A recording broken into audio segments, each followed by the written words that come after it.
కూడా చాలా స్వీట్గా చేసింది. రైట్, సంపత్ గారికి టైం ఇద్దాము. ఆయన చాలా విషయాలు మాట్లాడారు. విజయార్య గారు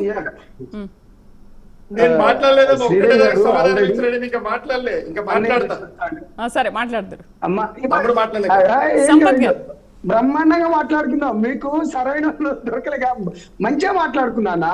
మీరు ఇంతకు ముందు ఏమన్నారు, పాపం శ్రీదేవి గారు మీకు మాట్లాడుకుంటూ అన్నగారు ఏమన్నారంటే కవిత గారికి ఆల్రెడీ నిజంగా ఆమె పెద్ద పొలిటీషియన్ అండి, మీరు కూడా ఇట్లా అనద్దు. ఎందుకంటే ఆల్రెడీ ఆమెకి ఏంది పవన్ కళ్యాణ్ గారి పైన అటెన్షన్ గురించి అంటే చేయలేదట.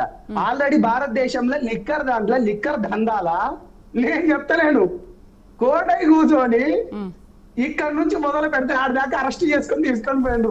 ప్రచారం ఏం అవసరం లేదండి, మళ్ళీ కొత్త ప్రచారం ఏముంది. ఏమంట అన్న నువ్వు చెప్పింది కరెక్ట్ అన్నా, నువ్వు చెప్పింది కరెక్ట్.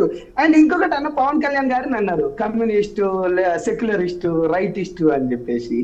అన్న మీరు కాకినాడ మీటింగ్ ఒకసారి చూడండి అన్న, దయచేసి నేను ఏమంటున్నాటో ఒకవేళ మీరు చూసుకోకపోతే ప్రైమ్ 9 ఛానల్ వాళ్ళు కూడా ఆ రోజు అక్కడికి వచ్చిండ్రన్న. చెగువేర గారికి నేను ఎందుకు అభిమానిగా ఉన్నానంటే అతను క్యూబా దేశస్తుల ప్రజల పైన కావచ్చు కానీ వాళ్ళు బాధలు పడ్డదాన్ని కావచ్చు కానీ ఒక డాక్టర్ అయి ఉండి అతను ఒక డాక్టర్ బేసికల్గా ఒక డాక్టర్ ఏంటంటే ఒక రోగికి నయం చేయాల్సిన అతను కొన్ని ఉద్యమాలు చేయడం ద్వారా కానీ లేకపోతే వాళ్ళ ప్రజలకు సంబంధించిన కానీ అందుకు నేను తనకు నేను అంటే ప్రజల తరపు నుంచి పోరాడింది కాబట్టి ఇవాళ చెగువేర తరపు నుంచి నాకు అతనంటే ఇష్టం కాబట్టి ఆ విధంగా అన్నాడు. మీరు దాన్ని మిగతా మనస్పర్ధలు చేసుకోకండి అన్న. అండ్ ఇంకొకటి నేను చెప్తున్నాను, ఇదే ఏంది లెఫ్ట్ రైటిస్ట్ అనుకుంటానే మరి బీఆర్ఎస్ పార్టీ ఎన్ని పార్టీలతో జత కలిసినాయి అన్న, ఒక మాట మీరు గుర్తుకు తెచ్చుకోండి.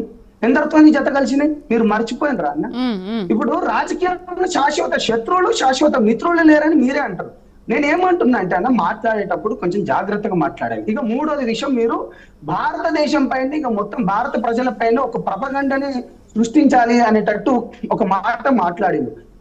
అంటే బీజేపీ పార్టీ అనేది ఆల్రెడీ ఆర్ఎస్ఎస్ అనేది మాత్రమే రైటిస్ట్ అంటే ఏంది హిందువుల గురించి పోరాడుతుంది. ఇప్పుడు బీఆర్ఎస్ పార్టీ హిందువుల పక్షాన కాదు అని మీరు చెప్పగలి చెప్పిండ్రు అన్నట్టు.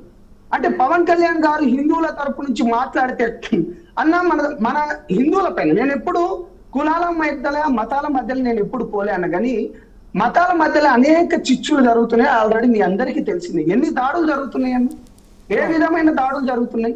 ఎప్పుడైనా ఎవరైనా మాట్లాడుతున్నారా అన్న? అంటే అతను ఏమన్నాడు, సనాతన ధర్మానికి సంబంధించిన ఒక బోర్డు కావాలనుకోండి, మీరు కూడా బొట్టు పెట్టుకున్నారు. అంటే ఇప్పుడు మన తల్లిని తల్లి అంటూనే మిగతా వాళ్ళని కూడా తల్లి అంటూనే మన తల్లిని కూడా అంటే మన భాషను కానీ లేకపోతే మన మతాన్ని కాపాడుకుందాం అన్నాడు తప్పిస్తే కానీ ఇతర మతాల పైన దాడి చేస్తానని అతను ఎక్కడ అనలేదన్న. ఒకటి గుర్తుపెట్టుకోవాలి మీరు. అంటే ఆ విధంగా అంటే మనల్ని మనం కాపాడుకుందామంటే అది తప్ప అన్న మీ దాంట్లో. అంటే రాముని తల నరికేస్తే ఆ రాష్ట్రంలో మీకు తప్పు కాదు, అది కరెక్ట్. అంటే కేవలం బీజేపీ వాళ్ళు ఆర్ఎస్ఎస్ వాళ్ళే ఉన్నారు కదా, వాళ్ళే మాట్లాడాలి. అంటే బీఆర్ఎస్ వాళ్ళు ఎప్పుడు మాట్లాడొద్దన్న, అంతే కదా. రథాలను తగల పెడితే బీఆర్ఎస్ వాళ్ళు మాట్లాడదు.